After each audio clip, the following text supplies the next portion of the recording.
Selamat siang untuk kita semuanya. Perkenalkan, nama saya Esra Silitonga dengan NIM 24210079, Prodi Pendidikan Bahasa dan Sastra Indonesia dari IKIP Siliwangi, Bandung.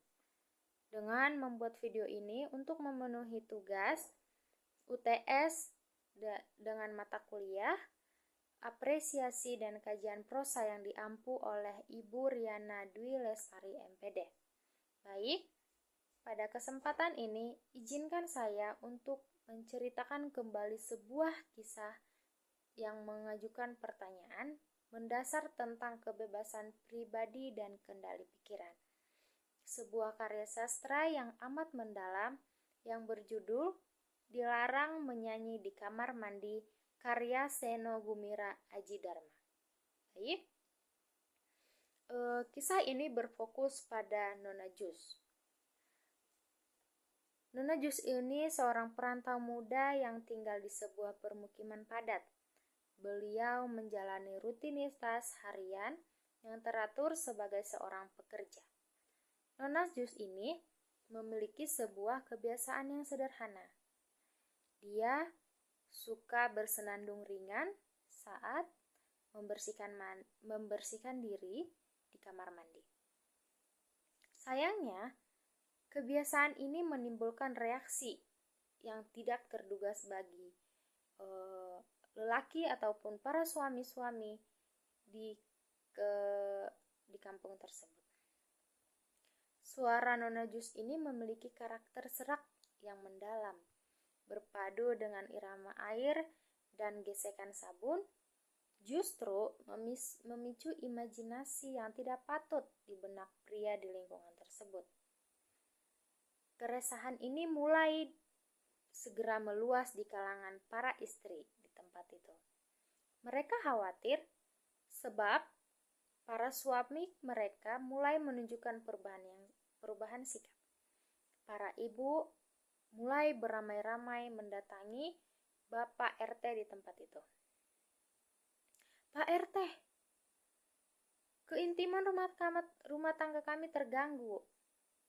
Pak RT, para suami kami menjadi jauh, seolah-olah hasrat mereka telah terpenuhi hanya dengan mendengarkan suara dari kamar mandi itu. Bapak RT mencoba menengahi para ibu-ibu ini. Namun, para istri ini bersikeras. Bukan hanya nyanyiannya, Pak. Justru konteksnya yang berbahaya. Suara itu berpadu dengan bunyi-bunyian yang terbuka untuk penafsiran yang tidak pantas. Mohon maaf, Pak. Mohon maaf. Kami memohon untuk Bapak mengambil tindakan yang tegas dan bijaksana. Dalam posisi yang sangat sulit, Bapak RT pun terpaksa menyampaikan larangan ini kepada Nona Jus. Nona Jus mendengarkan dan merespon dengan senyum yang menyimpan kepedihan. Baiklah, Pak RT. Sebagai pendatang, saya akan mematuhi itu. Saya akan mandi dalam keheningan total. Saya akan memastikan bahwa tidak ada suara apapun demi menjaga ketenangan batin dan mengendalikan imajinasi di lingkungan ini. Saat itu, keheningan menyelimuti kamar mandi Nona Jus. Namun, keheningan itu justru menciptakan masalah yang lebih dalam lagi. Para ibu-ibu dengan tuntutan yang lebih ekstrim. Nona Jus harus pergi. Apalagi yang salah, Bu? Kata Bapak RT. Kan dia sudah diam. Benar, Pak. Dia sudah diam, tetapi suami kami, mereka membayangkan keheningan yang misterius itu sebagai adegan yang lebih jauh dan liar.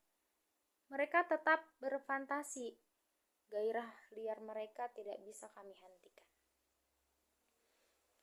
Nona Jus akhirnya menyadari bahwa permasalahannya bukan pada tindakannya, melainkan pada pikiran yang sudah kehilangan kendali. Beliau yang kebebasannya terus dikebiri oleh dominasi imajinasi kolektif dan memutuskan untuk mengalah dan meninggalkan lingkungan tersebut. Kisah ini adalah pengingat yang sangat tidak baik. Bahkan Nona Jus tiada, keresahan itu tetap ada. Cerita ini mengajarkan kita bahwa kebebasan individu seringkali dikorbankan, bukan karena melanggar etika, melainkan karena mengganggu imajinasi yang sudah terlanjur sulit dikendalikan. Baik, cukup sekian cerita singkat saya pada saat ini. Mohon maaf apabila ada yang salah ataupun kurang. Saya pamit undur diri. Terima kasih.